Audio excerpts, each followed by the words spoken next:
Gaze reading where the greats drop by. Trendy authors tell us all the who, what, and why. Anyone can listen, cause we're spoiler free. Gaze reading, from Pulitzer stars to book club picks, where the curious minds can get their fix. So you say you're not gay, well that's okay. There's something for everyone. Gaze reading. Hello and welcome to Gaze Reading. I'm your host, Jason Blitman, and on today's episode, I have Megha Majumdar talking to me about her new book, A Guardian and a Thief, which of course has been nominated for the Kirkus Prize, the National Book Award, came out like a bang, and only today is getting released. So excited for her. And my guest gay reader today is Brandon Taylor, and his book, Minor Black Figures, also comes out today. Both of their bios can be found in the show notes. And this episode, the two of them, it is an embarrassment of riches, y'all. I love that I got to talk to them, each really terrific writers in their own right. And I'm excited for you to hear this conversation. It's a busy week for Gaze Reading. Episode today. Tomorrow, the 15th, is also another episode because we announced the November Gaze Reading Book Club pick through Allstora, and my episode with that author drops tomorrow. And then on Friday, we have a What Are You Reading episode, and my guests, plural, for that are really awesome. And it's such a great, really fun conversation too. So super busy week here on Gaze Reading. And I'm, as always, really glad to have you here with us. Because we're dropping so many episodes, I highly recommend subscribing and liking and following wherever you get your podcast so that you will be the first to know when a new episode drops. You could follow us on social media. We are at Gaze Reading over on Instagram. And I say this because it is an indie podcast to help the algorithm, to help other people find Gaze Reading. If you can take a moment to, as I just said, like and subscribe, but leave a review, preferably 5 stars. And if you have something nice to say, please feel free to do so. I've been getting some emails and some posts and some DMs, and it means so much because I'm not used to working in a medium where I don't get immediate gratification. With a background in theater, I'm so used to, sitting in an audience with people. So it's always nice to hear from the folks who have listened. And so thank you to all of you who have done so. These episodes are over on YouTube. Books are out now. And the information about the Allstora Book Club and all the other things can be found in the show notes. If you're new to Gaze Reading, there's a huge back catalog of episodes that I hope you take a moment to check out. There are some fantastic conversations. And those are all the things. Without further ado, here is Megha Majumdar and Brandon Taylor. How's your day so far? It's pretty good. It's a little chaotic because my 4-year-old is at preschool, but I have a 7-week-old baby as well. So he has no routine. Yeah. My parents are visiting, so they are watching him right now. And my husband just had to go back to work starting yesterday. So just a lot of different rhythms that we are getting used to. Mm-hmm. And you're about to give birth to a different baby. What a time for you, Megha. I can't believe it. I'm very honored for you to take your time to spend it with me on Gaze Reading. Welcome. No, thank you so much for having me. I'm really happy to be here. Yeah. I'm so excited to have you here. We'll talk about the book in a second. The whole parenting whilst doing 800 other things thing is not a part of my life yet. And so it's very admirable that you're able to, or at least the perception is that you're able to juggle all the things. I feel like, people do it. I mean, people do it in more chaotic circumstances. I think when I'm feeling grumpy, I feel like, oh, this is a lot. But I try to be grateful that this is a lot. Yeah. Is there anything in particular that sort of traditionally makes you feel grumpy? Or is it just the regular woes of life? I think what makes me feel grumpy is feeling like my time is being wasted. I'm very prickly about how I use my time, and when I have a perception that my time is being wasted, I feel very grumpy. Does that resonate with you at all? It resonates so much with me. And also, I'm rummaging through my brain, like what I do and don't want to talk about or give away and like the order in which we talk about things. But what I will say, both related to the book and related to life in general, and exactly what you're talking about, something that has been on my mind a lot recently is how time is a thief. Yeah. And so it's already a thief. And so if it's also stealing other things from you, then like it's even more frustrating and of course an easy way to be grumpy. That's a beautiful way to put it, though, that time is a thief. It does steal everything away eventually. Yeah. Yeah. And I feel there's a bit of an undercurrent in the book. In the book, A Guardian and a Thief, that is out now wherever you get your books. What is your elevator pitch for the book?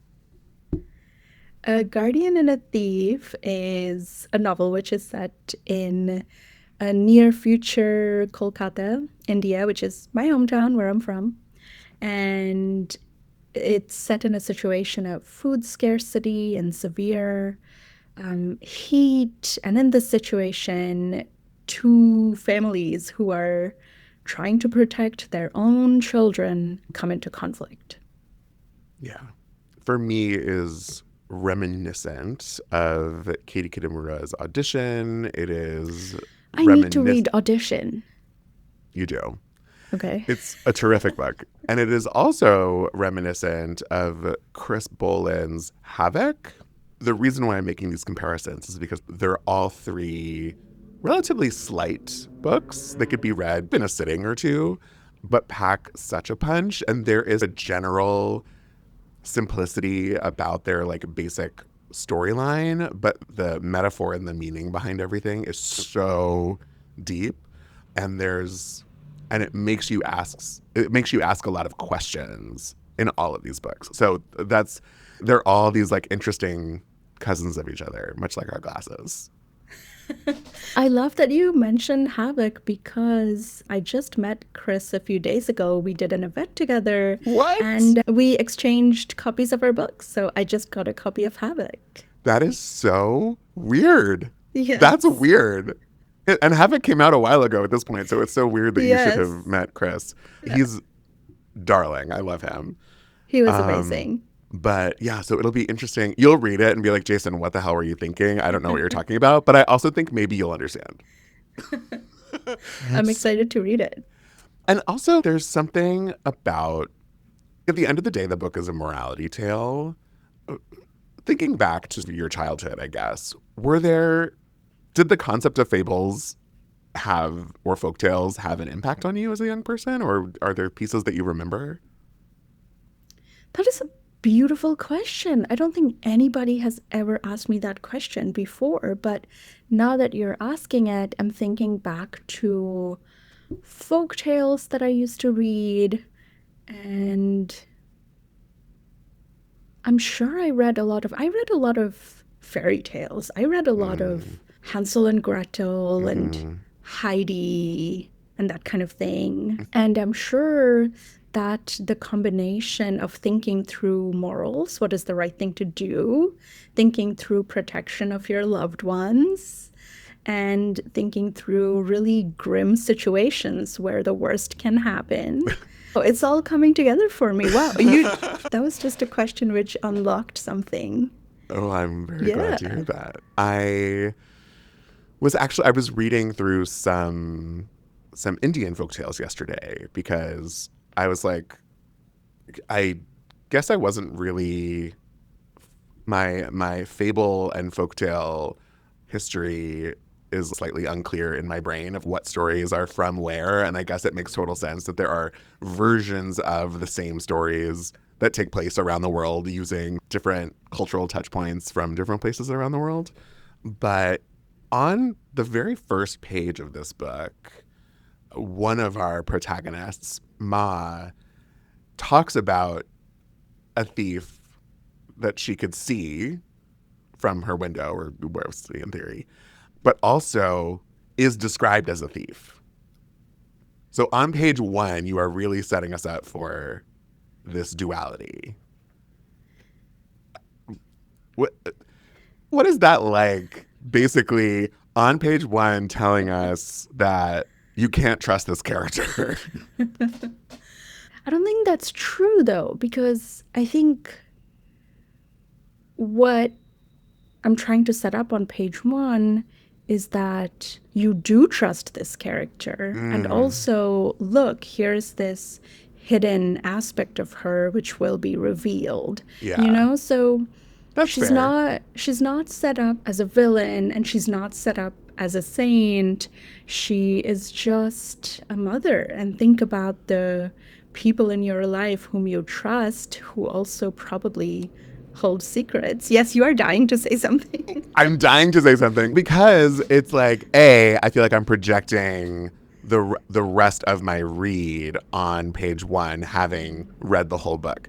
But taking what you just said, I think really what you're doing is setting up a distrust in our perception. That's a great read, a kind of destabilization so that you do not expect characters to be one or the other. Exactly. Right. So it is not about the trust of a character. It is about, what do we do? Can we believe what we're reading? Can we believe what we're seeing? What does the world, both in the book, but also in the worlds that we live in? Yeah. Wow. That is such a perceptive read. Thank you for reading so attentively and generously. And yeah. My pleasure. But this is also, I clearly said the wrong thing first, and we unpacked it. We're having a literary discussion right now. That's what it's all about. Okay, so we touched a little bit on thief, but what the book is called A Guardian and a Thief. What does it mean to you to be a guardian? Great question. So one thing I will say is that for a long time when I was trying to write this book, I was actually following a child character. So for a long time, the main character was a child who was maybe 10 or 11 years old, and I'm following this child through this climate wrecked world, this world of food scarcity, where this child was trying to find food, and I was trying to make that plot work. And it just wasn't working. It was failing in all kinds of ways. And then I had my son in 2021, and that really, the force of love that you feel for your child, ferocity of that love, it made me think about, who is this child's mother? What happens if I think more carefully about the guardians in this book?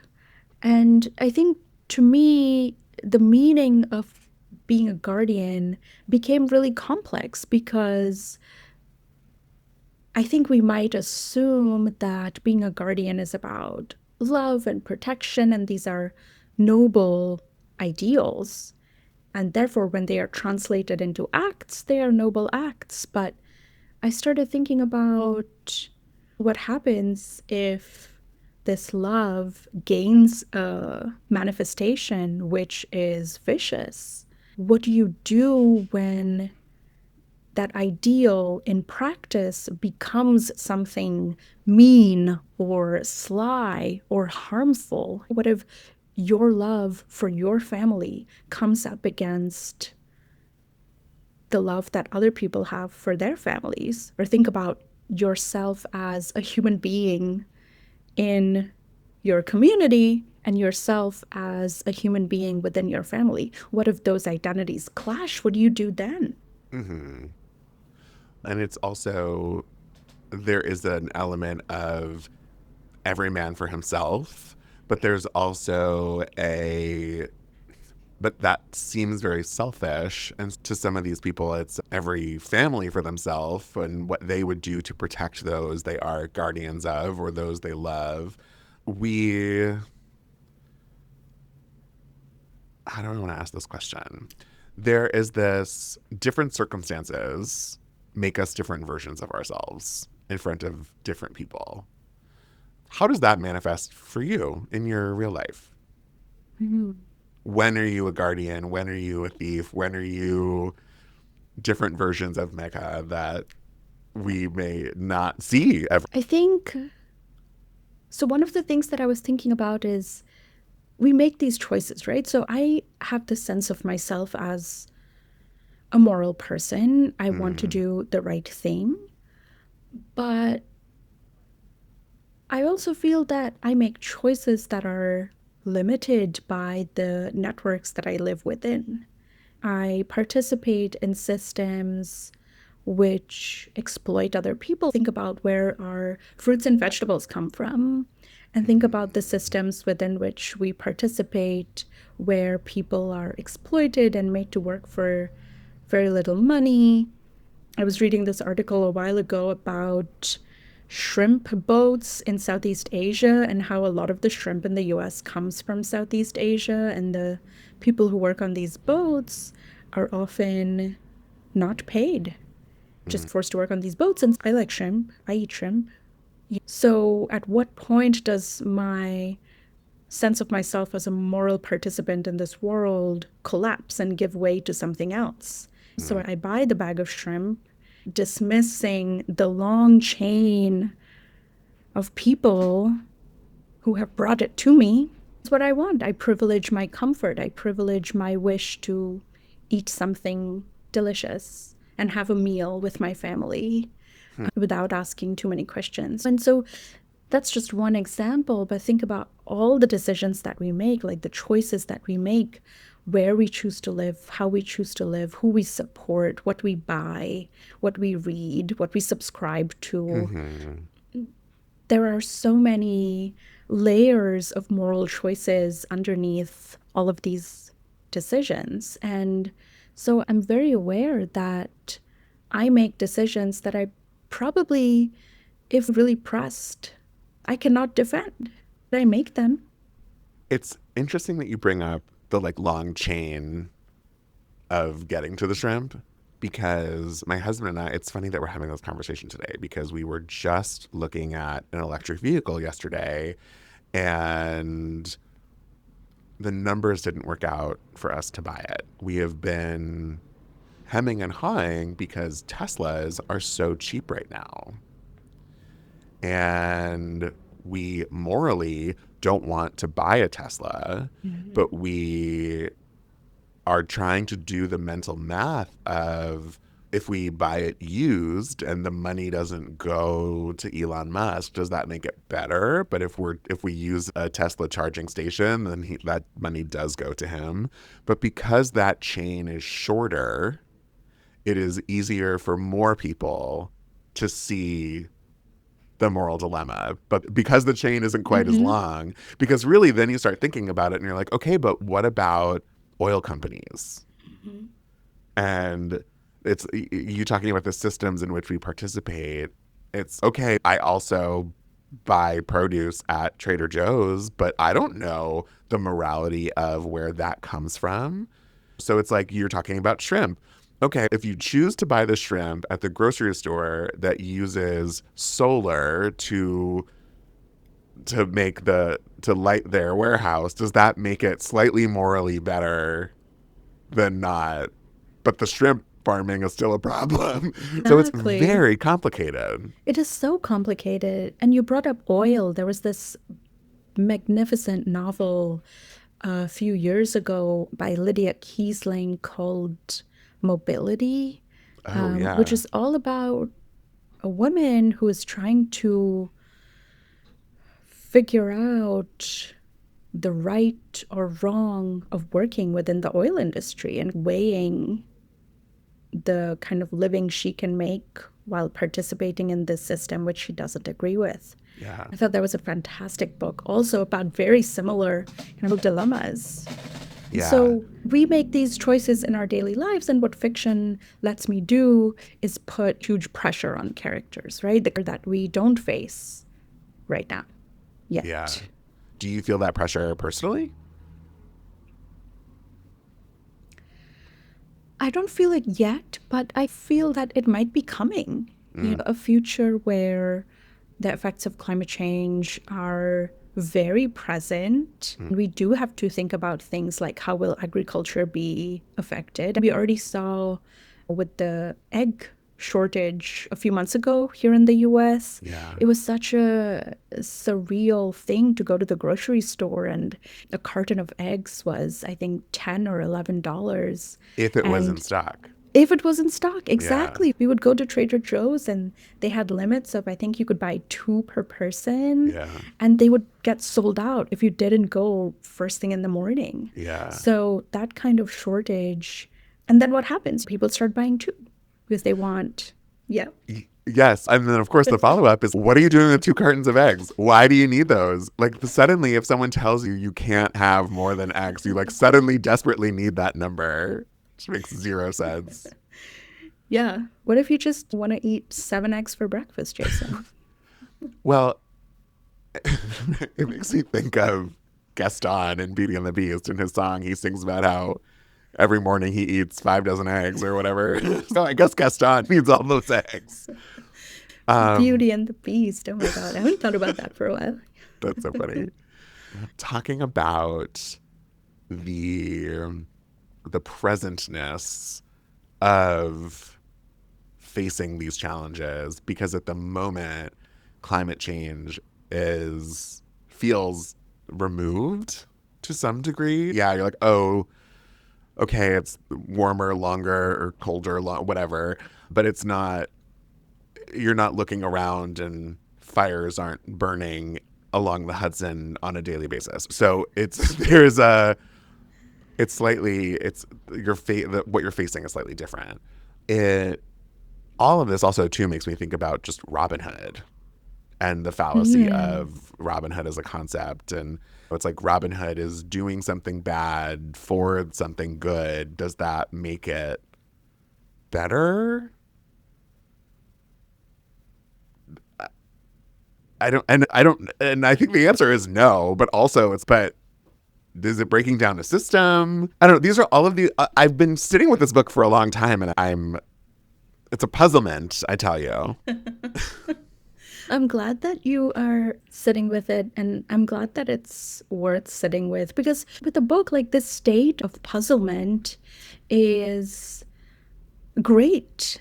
Yeah. It's kind of what you want is for somebody to join you in that puzzlement, for somebody to join you in that state of asking questions and feeling that the questions being asked are vital. It is meaningful to you to ask the questions and think about a present which is not yet present, but may well become our reality very soon. So yeah, maybe we could think of books as invitations to puzzlement. Love that. And I think that is where the comparison to Audition and Have It come from. Is it's, again, simple in its big picture, but also very deep overall and makes you really think a lot.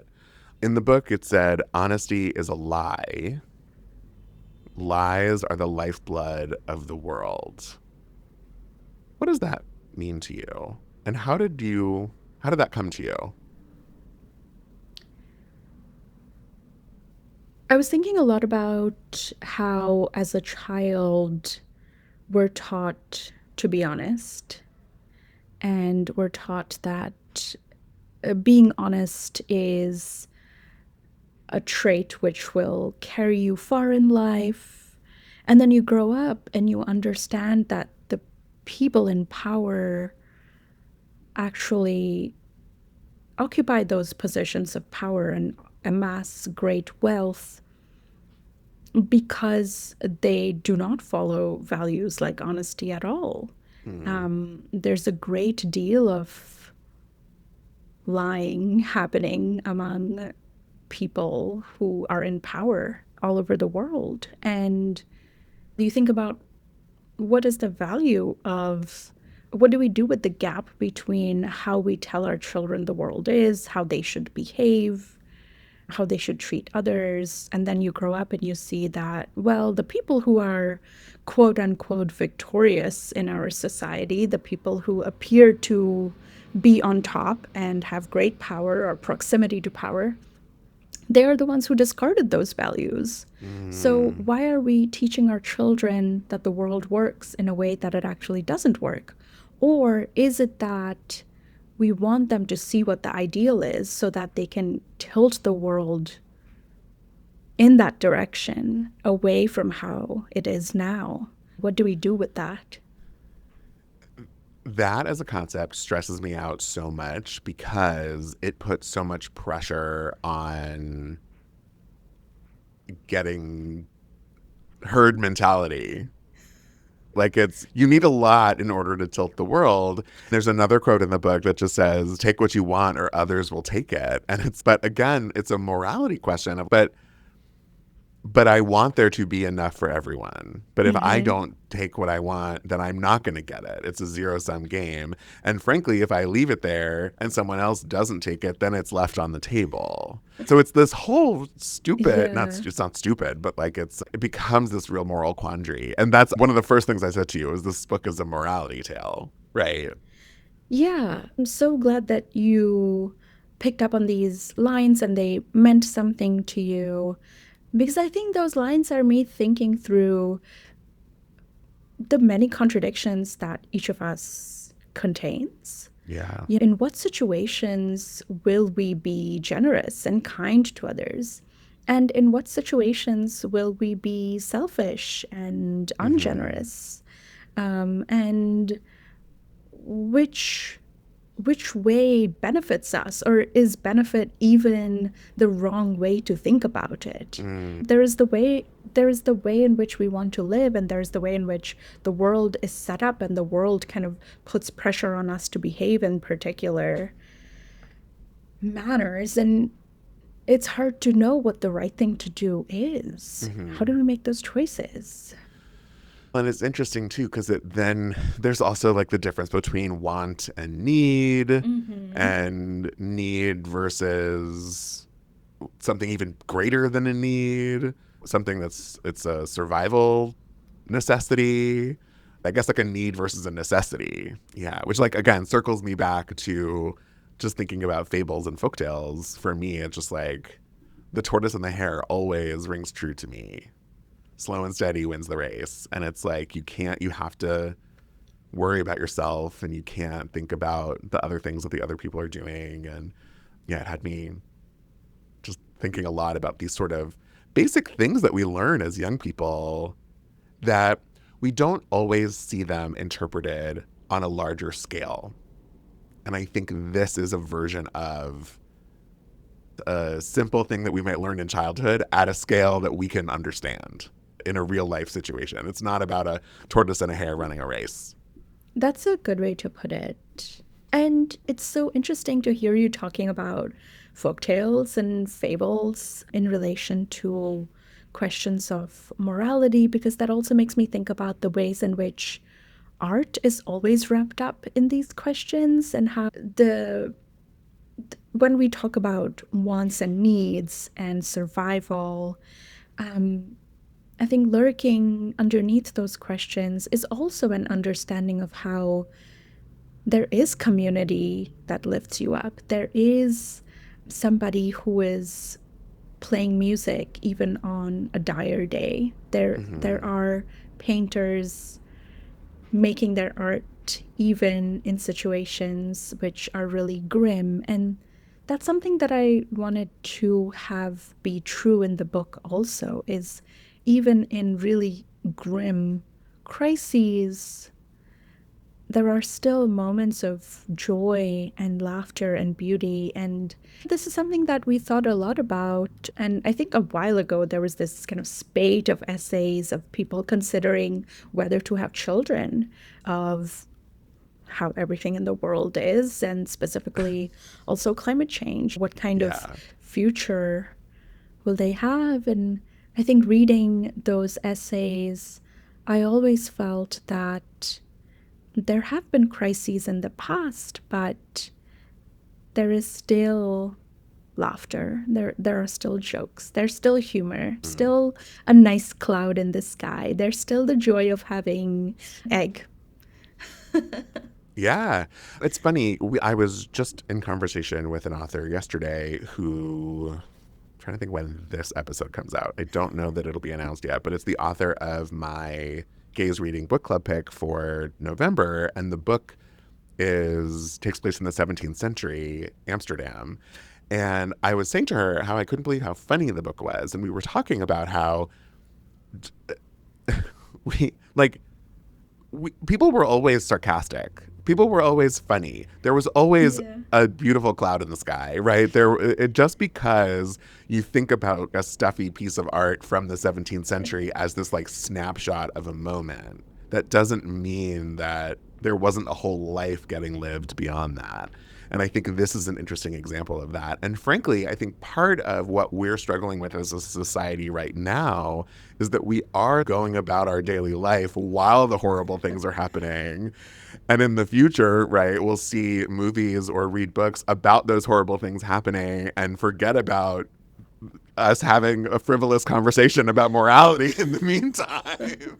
Exactly. You know how like you go to a museum and you see an ancient like statue from some ancient civilization or something. See the cave art. And I hope I'm not saying something ignorant here because I actually don't know too much about that stuff. But I always wonder when I see them, what if they were just joking? What if they were just like, let's draw an antelope for fun? Let's draw a hilarious looking funny animal. Yeah. And what if those were jokes? And here we are trying to interpret them like, oh, what did it mean? What was the cultural significance? What if it's just like a person being like, this is hilarious? Yeah, this is hilarious. Or just that's what they felt like drawing that day or whatever. And I think it's interesting because as humans, we always want to give meaning to things. Yeah. But I think we forget that it's okay for some things to just exist. Okay, completely changing the subject. Okay. If you had parrots, what would their names be? ABBA and Bee Gees. No. What else would their names be? What would their second name? What would your third and fourth parrots' names be? Honestly, probably like Parrot 3 and Parrot 4. I'm so bad at names. Okay, what are other bands maybe that you love that we could name them after? You know where that ABBA and Bee Gees came from is I was writing that section while my son was really little. And, for a little while we played him the like classical music and then we got bored of that. And then we were like, what else can we play him that's melodic and fun and easy? And we played him a ton of ABBA and he loved it. And then we played him Bee Gees and he loved it too. So I was listening to those in those days and I was like, that would be fun if someone was just listening to these bands all the time. And that's very sweet. That's what they named their parrots. What are you listening to all the time? That was for your son. What are you listening to that you enjoy? Oh my God. I listen to, this is so funny that you asked because a couple years ago, if you had asked me this, I would have said, I don't really have distinct tastes in music. But over the past year, I've gone to several concerts and I feel like I've learned that I like concerts. Concerts are fun. Who knew? Yes. Who knew? I think a lot of people did. But I'm glad that you're discovering this. What did you go to? What are you loving? I went to see Odessa. Have you ever seen them? No. Really good. I went to see Air. Do you know Air, the French band? I don't. They are also really good. They're just called Air, which is very hard to Google. Like, why did you name yourselves these? What is this name? That's really funny. What music do you like? Oh, all sorts of things. It's funny that you say, if you asked me however many years ago, when I was a kid, I was like a show tunes kid or bust. No other music existed to me. Now I went through like a 70s yacht rock era. What is yacht rock? Okay, I will. Like a good 70s band for car rides. I think there's like Like Fleetwood Mac, I feel like is a great I have example. never, I know the name, but I don't know music. Okay. I'm one of those people that like, I don't know any names of songs or bands or anything, but I've probably heard all the music. And I'm like, oh, that's once I had no idea. Now I'm getting into just a lot more interesting contemporary things. There was some song came on my like Spotify thing the other day where I was like, I'm shocked at how much I'm enjoying this song. It was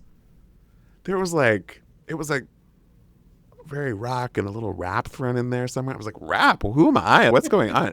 Anyway, my taste is very eclectic and has grown and changed throughout. This is making me regret that Spotify offered me 3 months free of the premium or whatever, and I kept it, and now I regret that I didn't take them up on it. I'm sure it'll circle back.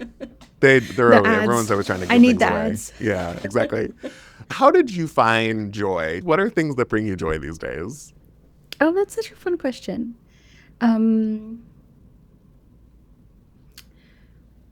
I like taking walks. I like taking walks and noticing things. I like appreciating people's gardens and flowers, and some people have Halloween decorations up already, which I love. I love cooking. I think food has such emotional charge, and Yeah. cooking something delicious for your family or friends is such an act of care. And it's also so much fun just to make something and then it's gone. It's ephemeral. Uh-huh. I Do you love have going. is there a dish that is your go-to? Or a cuisine that is your go-to?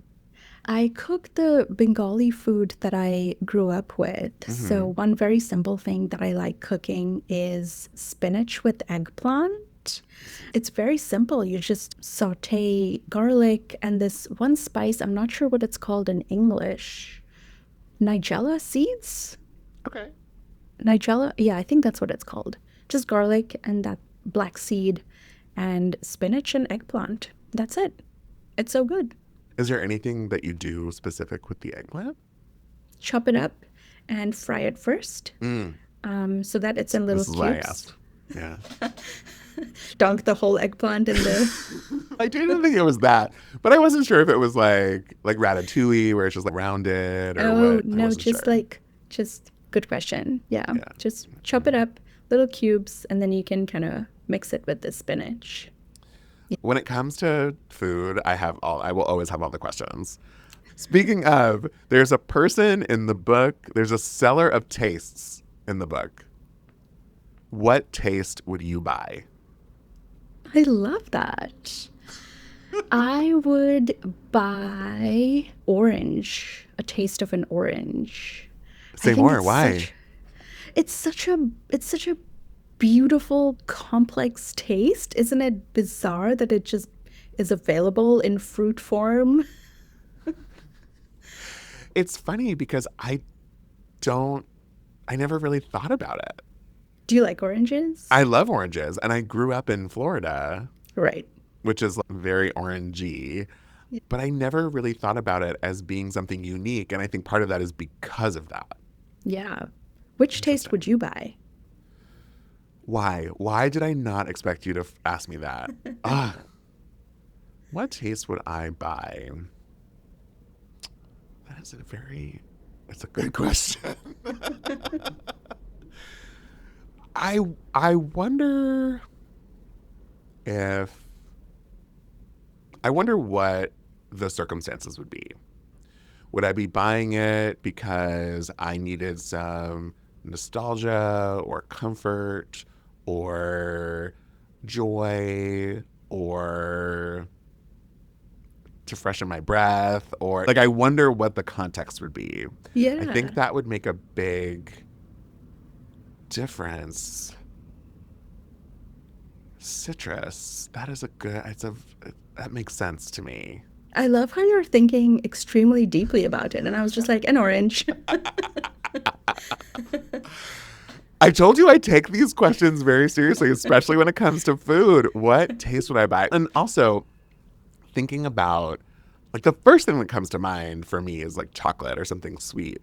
But when I think about like scratch and sniff chocolate, it doesn't smell good at all.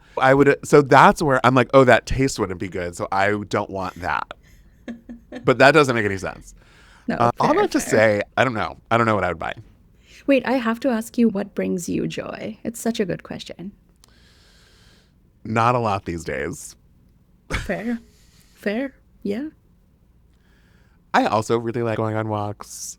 I am both, it is both a blessing and a curse that I get to read as much as I do. It is a great escape, but also I have to do it with a pencil in hand. But interestingly, that while it might feel like work sometimes, part of that is helpful and does bring me joy. It brings me joy that I get to read a line in your book and we could talk about it for 20 minutes. So my husband and I cook. We do a lot of fun things together. I don't know. It's really hard to find the joy these days. Yeah. Yeah. I hear you. Yeah. Interestingly, leading into another question, their joy, but also it is hard to find laughter, though I love to make light of things. It is said in the book, the best philosopher is the one who laughs and makes others laugh. Laughing is the most truthful way of approaching life. Do you agree?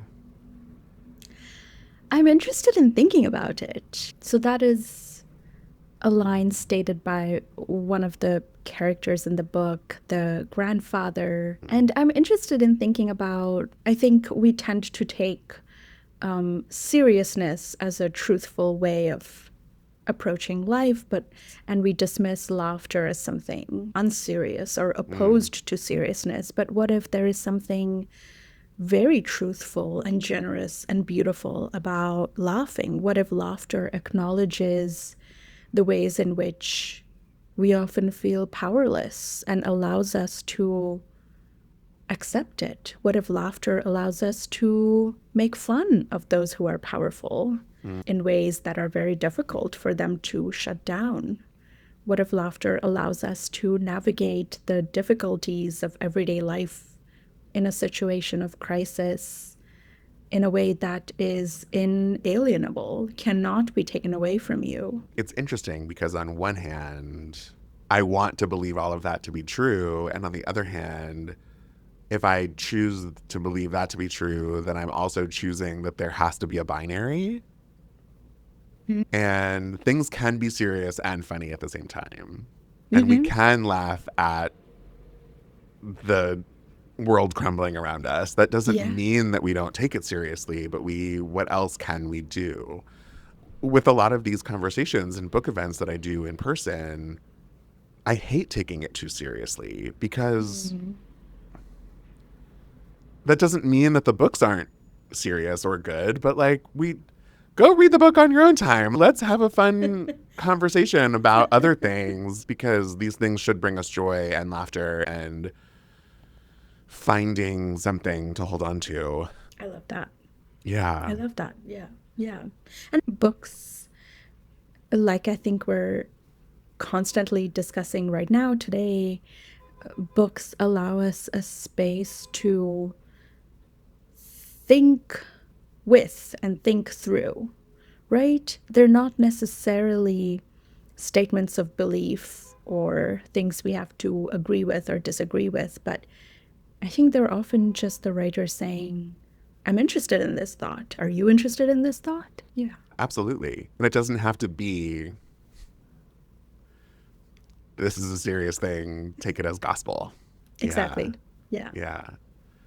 The book is about a bajillion things and it's, 204 pages or whatever. For me, among the things at its core is about fear and who we become in the face of fear, who we become in desperate times. And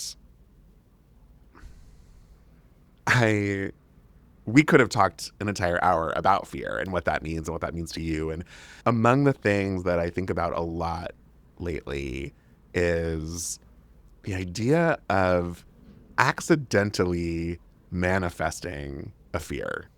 Has that ever happened to you? Or does that happen to you? If you worry about something so much, if you're afraid of something so much that it's inevitable that it's going to happen. The first thing that comes to mind is very silly, and you're going to laugh at me if I... Good. Let's laugh about it. But so I am very afraid of cockroaches. I'm very afraid of cockroaches. So is my husband. I'm the bug killer in our house. Yeah. I'm here well, for I'm sure you. you're used to them from Florida, right? Yeah, I know. It's true. Yeah.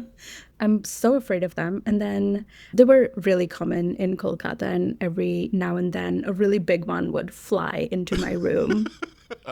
Horrifying. And then I moved to the US to go to college, and within the first few days on campus, guess what I see walking across the path in front of me? A gigantic cockroach. And it was just like, the one who is afraid of it is the one who sees it. Nobody else sees it going to class. Yeah, but that's what I thought. That's such an interesting observation too. You're not necessarily manifesting the fear, but because it is like a piece of you so deeply, you are more inclined to be the one to see it or experience it because it's something you're easily afraid of. Yes, you are so alert to it. Yeah. Yeah. Yeah. Oh, that's so interesting. And again, I don't want to unpack that too much, but as people read the book, I think that will resonate as well. What are you afraid of? Whose show is this? I have always had a lot of health anxiety. Yeah. Yeah. And the more I learn about it, and I've been on medication for anxiety for a long time now, so that has subsided. But the more I learn about it, the more I talk about it, the more I realize that everybody does. And that is a thing that we all worry about. Because just like space and the ocean, we don't understand a lot of what happens in our body. True. Very true. Yeah, that's like among my bigger fears. I also have weird, random, terrible things that happen to me physically. So, like, I have gout. I've gotten kidney stones. I've had shingles already. So You've had shingles? I have. Wow. Yeah. So I feel like my body is prone to the fear, like whatever it is. But here I am laughing about it. You made it through. Here you are. I had a horrible illness when I was a kid, and hearing you talk about health anxieties, I think, first of all, you're right. Everybody does. We're somehow in charge of a body, and we don't really know how it works. And it's also subject to various bad things all the time.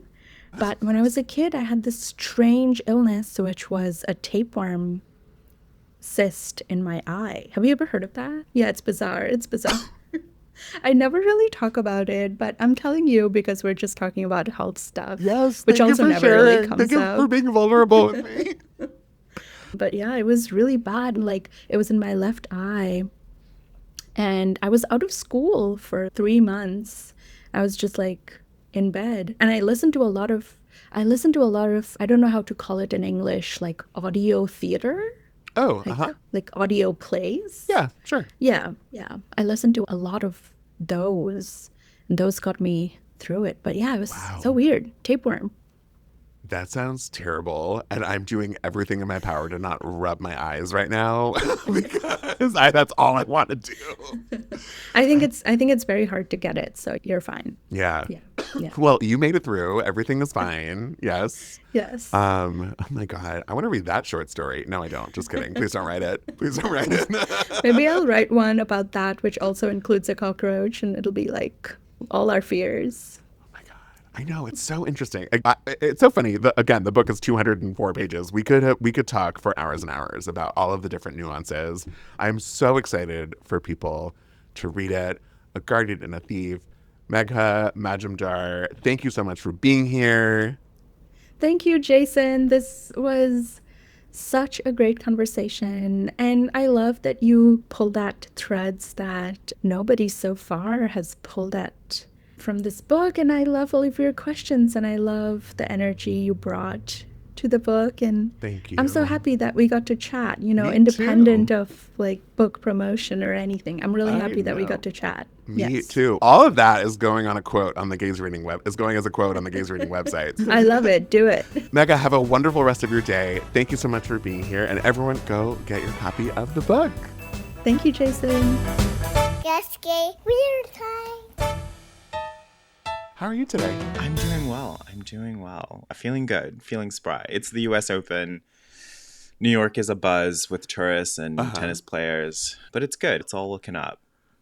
Are you a tennis fan? Oh yeah, huge. I've been to the US Open twice being already. Facetious? No, no, I'm like a huge tennis fan. I play tennis like 6 to 10 hours a week at least. And oh my God. Yeah. And in fact, if I weren't doing this interview, I'd be at tennis right now. So I'm so sorry.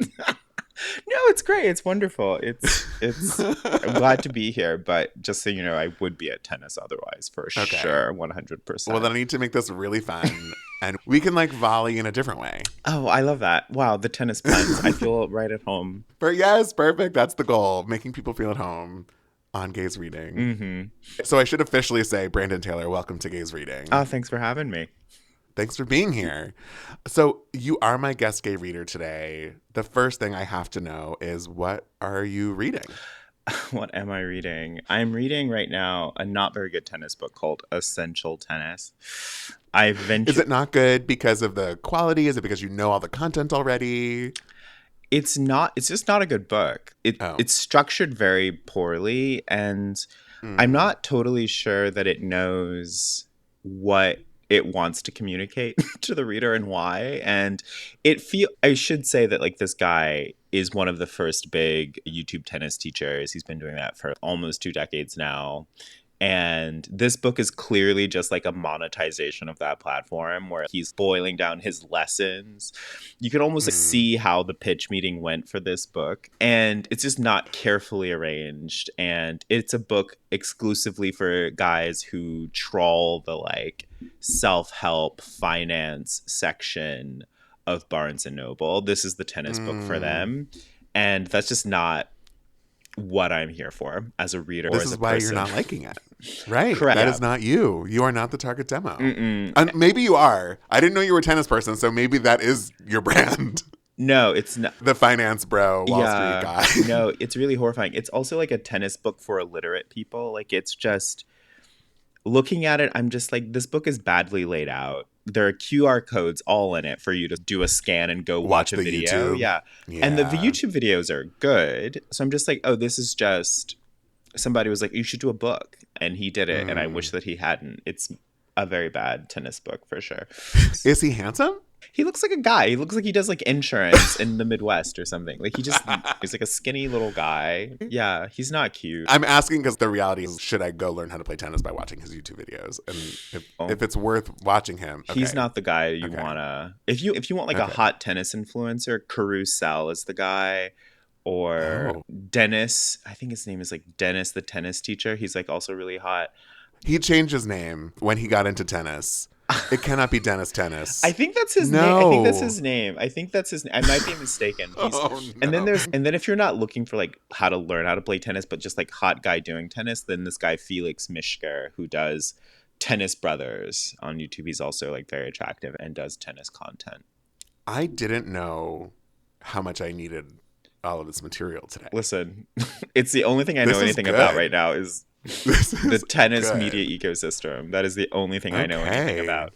You have said many times, not many times, at least one time, that when someone asks you what you're reading, you should either tell them, make something up, or are you going to be honest and say you're rereading Anna Karenina? Oh, the other part of it is the stack of books that I'm actually reading is, I'm reading Ideology and Utopia by Carl Mannerheim, Criticism and Ideology by Terry Eagleton, Postmodernity and Ethics and the Novel by Andrew Gibson, A Theory of Literary Production by Philip Mockeray, and For Pleasure, a book on Georg Lukács and Thomas Mann. That's what I'm actually reading. But on my way to tennis, on my way back from tennis, I'm reading Essential Tennis. But on my way to tennis, I'm reading like Andrew Gibson and like post-modernity or something.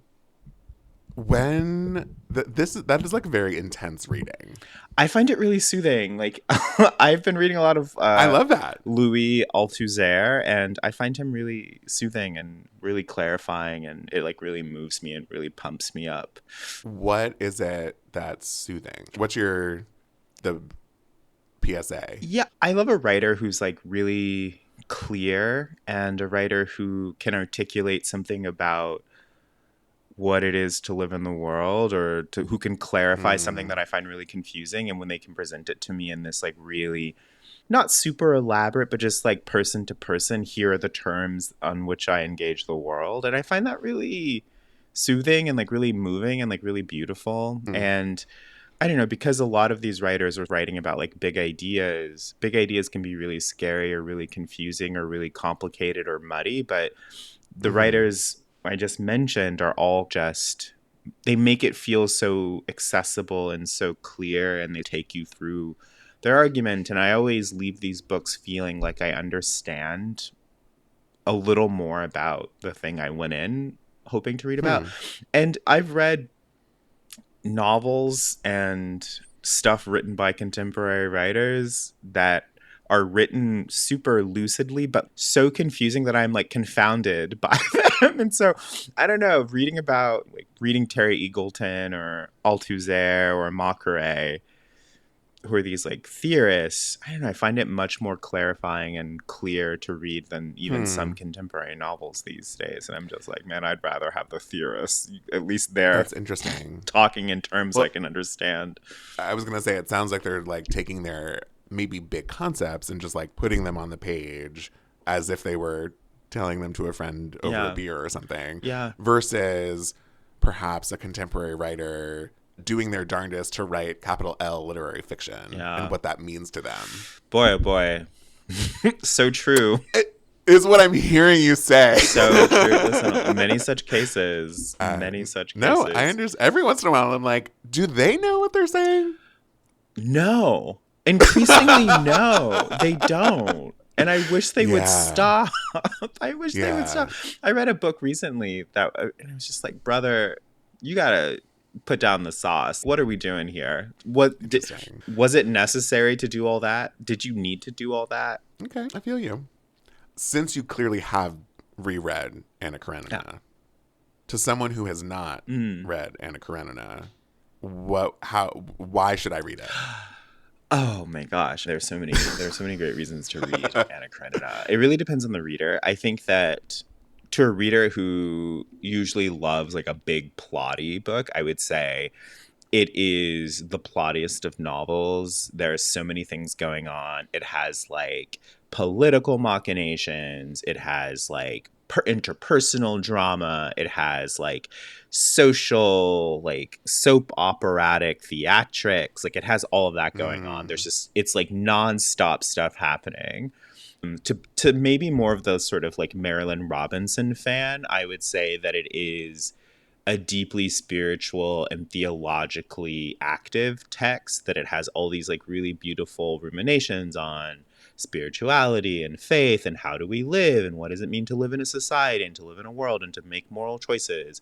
And so it has that going for it. To someone who just like wants to read like a dishy love story, I would say that it has adultery and betrayal and She's got everything. Will they, won't they of it all. Oh my God.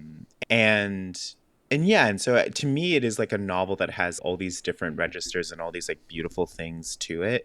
And what's so magical about it is with it, Tolstoy weaves it all together, and the prose is just so beautiful. And I don't know. And I think that people go in thinking that it's going to be dense and hard, but it's really not. Like, it's so accessible. Okay. And if you're worried about the length, I was literally just pulling up the page count. It's long, but Maggie Gyllenhaal reads the audiobook, and she is a great narrator because she understands the book in a way that, like, I think a lot of narrators sometimes don't get the book. But that is a woman who has clearly read Anna Karenina before in her own time and gets it. And she makes it so active and alive, and she's wonderful. Okay, approximately 800 to 950 pages. There have been some printings as short as 771. Yeah, it's a long book, but but it feels like there's a lot happening. And it goes swiftly. It's a fast book, and I love it. Okay. I recommend. 10 out of 10. I'm a later in life reader, and so my list of classics that I have tackled is slim to none, or it's like To Kill a Mockingbird and Of Mice and Men. So I am on a mission to read some more. You know what, though? I am from Alabama, and I've never read To Kill a Mockingbird. Never in my life, and I never will. Not for me. Not doing that. Not doing it. Can you unpack that? So the way that it worked was that in my school, the kids who were on the advanced diploma didn't read that book because they had to read Shakespeare, and they had to read Dick Read, all this other stuff for the AP exams. And the kids who were on the general diploma or the standard diploma, they read To Kill a Mockingbird and all this. So you're telling me you're advanced? I was on the advanced diploma, so like I read Their Eyes Were Watching God and Macbeth and Hamlet, and we read very little like American literature actually in my AP Lit and AP Language class. Oh, interesting. We didn't, that also meant that we didn't do Steinbeck. Like we didn't do Of Mice and Men or Cannery Row. Those are the two that I just threw out there. We didn't do those. Yeah. We did Grapes of Wrath in 10th grade. We did Grapes of Wrath. But the standard diploma kids didn't do Grapes of Wrath. So like there was this like a bifurcation in my fate where we also didn't do Salinger. Like the standard diploma kids did Salinger. And so I think I just internalized this idea that was for the general population, and like it contained nothing for me to take on. So there was just like this whole section of American classics in particular that I just don't know anything about. I didn't enter my field. The last 3 minutes have been dripping in shade towards me, but I'm not going to take offense. No shade. No shade. Jason, you are regular. No, not at all. Not at all. Which is hilarious because I was actually in gifted classes and these were still the books that we were reading. So fascinating. We clearly, I know, this is very interesting. I know. I'm so curious because the books that you rattled off reading are specific. What is your journey like of dipping in? Are you in a bookstore and you just are inspired by something? Is there a theme in your life where you're like, oh, I want to learn more about this, and so I want to find a book about it? How do you tap in? My move in bookstores is the minute I enter a bookstore, I don't go to fiction. I don't even look at fiction. No, I'm not. It's dead to you. It really is like a dead zone. There are reasons for this, but it's dead to me. And I go straight to nonfiction, specifically straight to literary criticism, especially in the Strand. In the basement of the Strand is where the literary criticism is. It is like one of the great repositories of books. It is the best bookstore in New York, is just those 3 bookshelves in the Strand. Because if the whole store closed but kept those 3 shelves, it would still be the best bookstore. It really would be. It's extraordinary because New York is like home to like many universities and like many like old people who die, and their books get sent to the Strand. And so it's like this repository of this incredible range of writing about literature. And so as like a literary nerd, I love that section. The reason that I don't go to fiction is because you simply cannot go into a bookstore in New York City looking for a specific fiction title. You just can't. They won't have it. If you go into a bookstore looking for, and this happened to me, I went into 4 bookstores in New York City looking for a copy of Toni Morrison's Sula. Nobody had a copy. No copies. What? No copies. And then I asked them for a copy of Beloved, and it took them 10 minutes to track down a copy of Beloved. And that's devastating. It's because I was looking for Beloved that day. If I had been looking for a different book that day, they would have had it would have been there. So this is on you, is what you're saying. You just can't go into a New York bookstore looking for a specific book. They just by the laws of the universe, they simply will not have it. I have never I guess I've been in the city 4 or 5 years now. I've never gone into a New York bookstore looking for a book and they have had it. I've never not once. Every time I've gone into a New York bookstore and bought a fiction book, it's because I've been looking for something else, and that's and had to browse, right? And so if you're going into browse, the universe is conspiring against you. I mean, maybe if you're going into browse, it's great. But like when I'm in a bookstore looking for fiction, I'm not there to browse. I'm there to buy this book that came out 2 days ago, and they just like, won't have it. Or Sula. I went into a New York bookstore to buy, because I was teaching a class on the novel of manners, and we were in the part of the semester where we were doing the millennial novel of manners, and I went in to buy a copy of Kylie Reid's Such a Fun Age. Now, that book was very popular. It sold very popular, like 1 million copies, literally 1 million copies, truly everywhere. You could not escape that book, and so I thought, oh, I'll just pop into McNally Jackson. It's like the platonic ideal of a McNally Jackson book. I'm like, I'll just go into McNally Jackson at Rockefeller Center, and I'll just pick up a copy of it on my way to class so I can reference it. They didn't have it.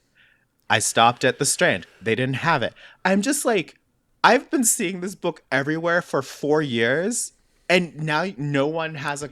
Okay, it's not just you, because you saying that reminded me that I saw Charlotte McConaughey's Once There Were Wolves everywhere. It was everywhere. And so finally one day, because I was seeing it everywhere, I picked it up at a thrift store, and I was like, great, I'm putting it on my shelf. I did a big purge a few months ago, got rid of it, read her newest book, Wild Dark Shore, fell in love with it, was like, man, I want to go back and read all of Charlotte's stuff. Can't find it. It is nowhere. I've been looking for it literally months. Yeah. Who knows? And this is why I also just like don't browse fiction. I don't browse fiction. I like nonfiction. I'm capable of being surprised. I love it. I'm going to do it. I don't browse fiction because why? There's nothing, and I'm just not a fiction browser. I'm a nonfiction head. And if you were to pick fiction, if someone was describing a book to you that was fiction, what would make you say, oh, I want to read that? I mean... This going to be the clip of this episode is you just making those hemming and hawing noises. What would make me pick it up? And if it were fiction and I had never heard of the author before? Yeah. Like you didn't have context outside of a hand sell. What could someone say? I don't know that there's anything anyone could say to me to hand sell me a fiction book. I'm impervious to the hand sell on fiction. No bookseller has ever hand sold me a book on fiction by someone I didn't know. It's just not going to work. I'm impervious to that. Wow. But something that might make me pick it up if I were like just browsing and picking up. This actually happened to me recently. I picked up a book by J.F. Powers, and it was about a priest. And then I found out that he writes about Jesuits and Catholics and priests, especially in Chicago. And I was like, Midwestern Catholics, I'm all over that. Let's go. And he's funny 1,000%. That's my bag. I'm going to do it. It's like maybe if it involved Catholicism in some way, I'd pick it up. A priest, love books about priests. Love, can't get enough. 10 out of 10. We'll read almost any book about a priest. Why is that? I just find it fascinating. I find them interesting because they're both in the world and not in the world. They have this higher calling to which they must obey at all times. And yet they also have to live an everyday life where they interact with people and they have jobs and they have to buy groceries and all this other stuff. And I find that really fascinating. And people have a lot of feelings about priests, and I'm interested in what people feel about priests and like how that comes out in the stories we tell about them. So I'm always really interested in that. I love one of my favorite books about a priest is Miley Malloy's Liars and Saints, patron saint of liars. It's so good and it's amazing, and she's so perfect, Miley Malloy. But I love that book especially because there's a priest in it. And Patchett's Commonwealth has a priest in it. Love books about priests. I could go on forever. So I am a nice Jewish boy who went to the largest Catholic university in the country in Chicago. Oh, is this Loyola? I went to DePaul. It might have since been eclipsed by Loyola, but at the time it was DePaul.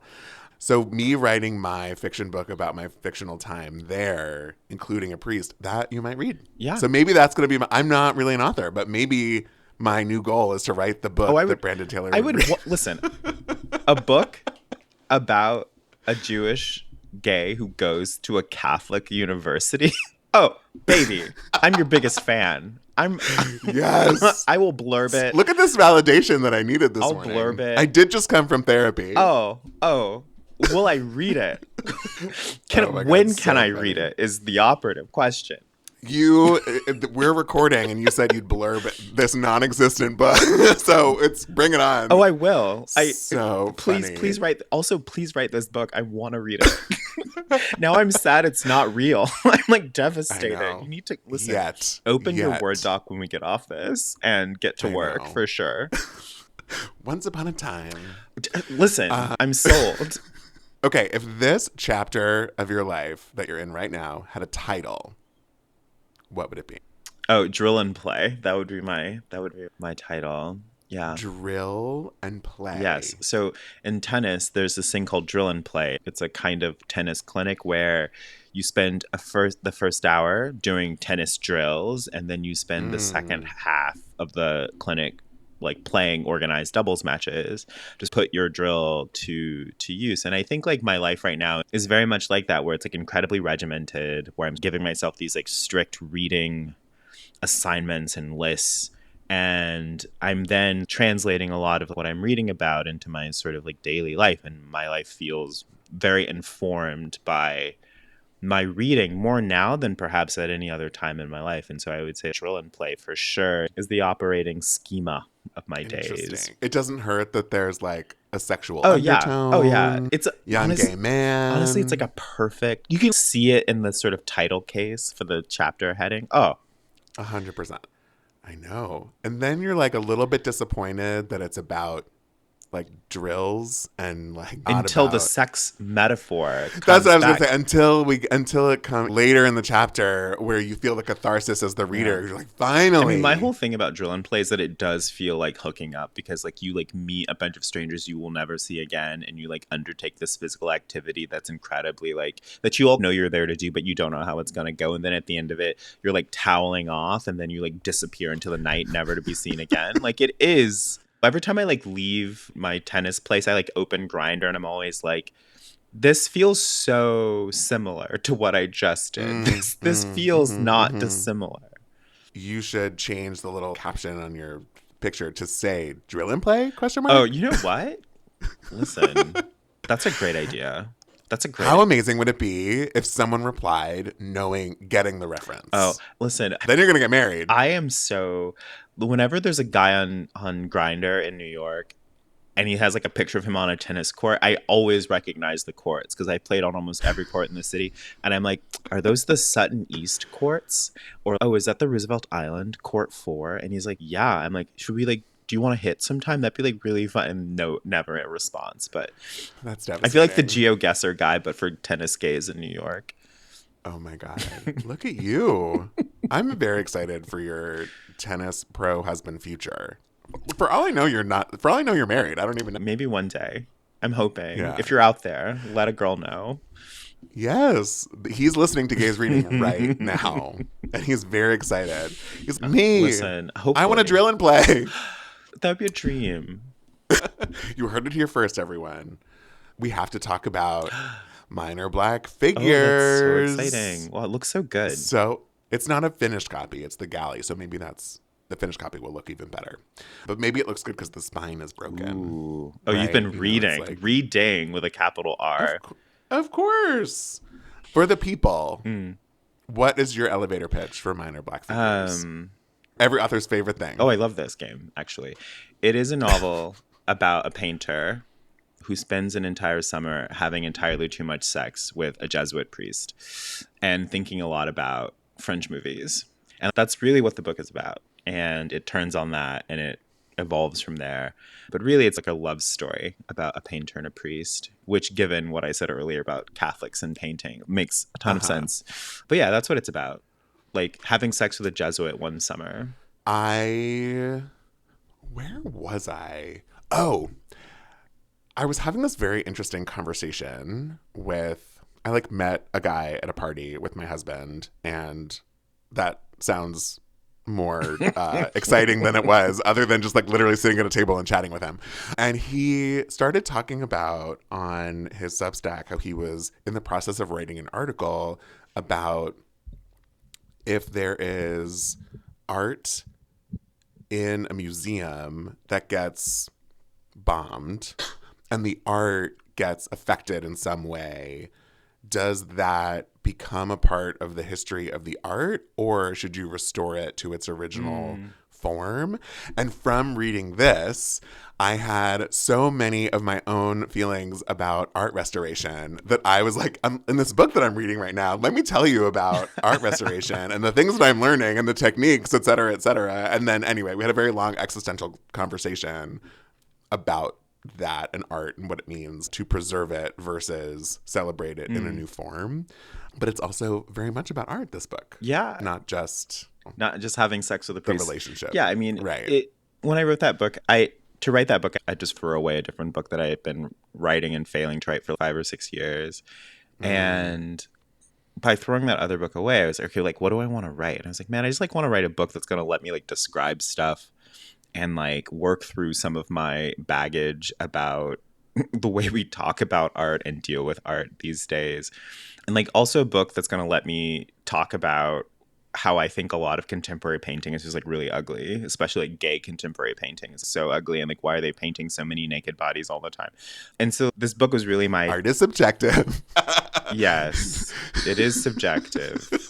And some of that is incredibly ugly. So I was like, what's going to let me do that? I was like, I should write a book about a painter. And I'm going to make him like think about all this stuff, and using the book to smuggle in opportunities to think through how we talk about art and why we talk that way about art, and to take up some of the really interesting questions that I'm fascinated by, like how is art restored and why is it restored, and what do you think about when you're restoring it, and what are the different conflicts in that field? Because there are a lot of people have very, as you perhaps now know, like they have very contrasting ideas about from the book, but also from this conversation that I was having with this guy. It was so interesting. And little did I know it really dusted up a lot of interesting and engaging thoughts and theories and feelings.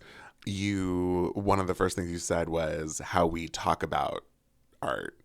How do you feel like we talk about art these days? Oh, right now we're in a kind of, I guess, like literal and perhaps figurative regime change around these discourses. It feels somehow like during the sort of high Obama years, there was one way of talking about art, which was like very identity forward, and which was very identity forward in a way that was using art.